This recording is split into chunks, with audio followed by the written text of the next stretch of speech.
and Frank going into hiding. On July 5, 1942, Anne's 16-year-old sister Margot Frank received a letter.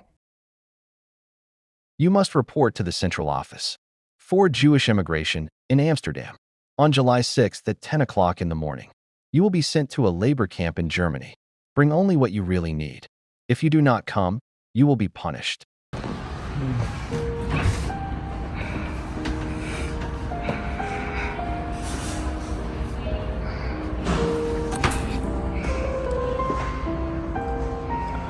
Anne is at home on a quiet Sunday afternoon, reading on the balcony. Suddenly, her sister Margaret comes into the kitchen. Looking very worried, Margaret tells Anne that their father has received a call of notice from the Nazis, which means he might be forced to leave her for a concentration camp. This news shocks everyone and fills the house with fear and silence.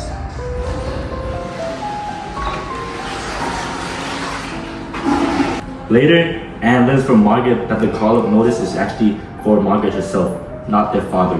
This is even more frightening because Margaret is only 16. Their mother quickly talks with the family and friends to make a plan. They decided the only way to stay safe is to go in hiding, a secret place where they can avoid the Nazis. And Margaret started packing their most important belongings into school bags. Anne put her diary first, along with school books, letters, and some small personal items. She packed quickly but thoughtfully, taking things that remind her of happier times. There's a tense feeling in the air because they don't know what to expect. Anne sleeps in her own bed for the last time. She's tired but tries to rest because the next day will change everything. The house feels strange and silent, like no one really wants to eat or talk. Anne knows that once morning comes, her family will leave everything behind. Before dawn, Anne, Margaret, and their parents dress in many layers of clothes to avoid carrying heavy suitcases that might attract attention. Anne is suffocating under all clothes but understands why it's necessary. With a heavy heart, Anne quietly says goodbye to her cat before closing the door to their old life forever. Life in Secret Annex. On July 6, 1942, Anne Frank and her family went into hiding. They walked quietly through Amsterdam to a hidden space above her father's office. Anne and her family arrived at the secret annex on July 6, 1942, after fleeing from danger. At first, the rooms were empty and dusty. They quickly turned them into a hidden home. Anne was surprised by how small it was and how quiet they had to be all day. During the day, Anne and the others had to stay silent. They couldn't flush the toilet, talk loudly, or even walk in shoes because people worked in the office below.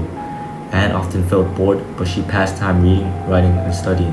Anne didn't always get along with the other people in hiding, especially the Van Daan family. She often argued with her mother too, felt misunderstood. Living in a small space made everyone feel stressed and frustrated. Anne's diary, which she called Katie, became her best friend. She wrote about her feelings, her dreams, and about everything happening around her. Writing helped her stay hopeful and strong during hard times. And relationship with Peter. When Anne first met Peter Van Daan in the secret annex, she found him quiet and a bit shy. He often kept to himself and didn't talk much. At first, Anne thought he was awkward and not very interesting. But as they passed, Anne noticed Peter was thoughtful and caring, even if he didn't always show it, especially in the attic where they could talk freely without worrying about the others. Anne enjoyed sharing her thoughts and feelings with Peter, and he listened patiently. She felt a connection with him because, like her, he was lonely, scared, but tried to stay hopeful.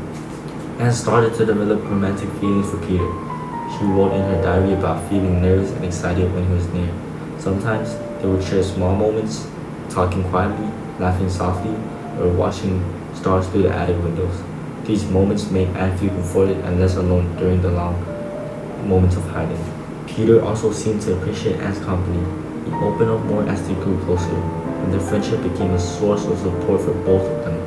Anne often wondered if what she felt was true love or just the need of friendship and comfort in such a difficult time. In her diary, Anne expressed both joy and confusion of growing closer to Peter. Their friendship gave hope and helped her forget, even just for a little while, the fear outside the wall of the secret annex. And getting arrested.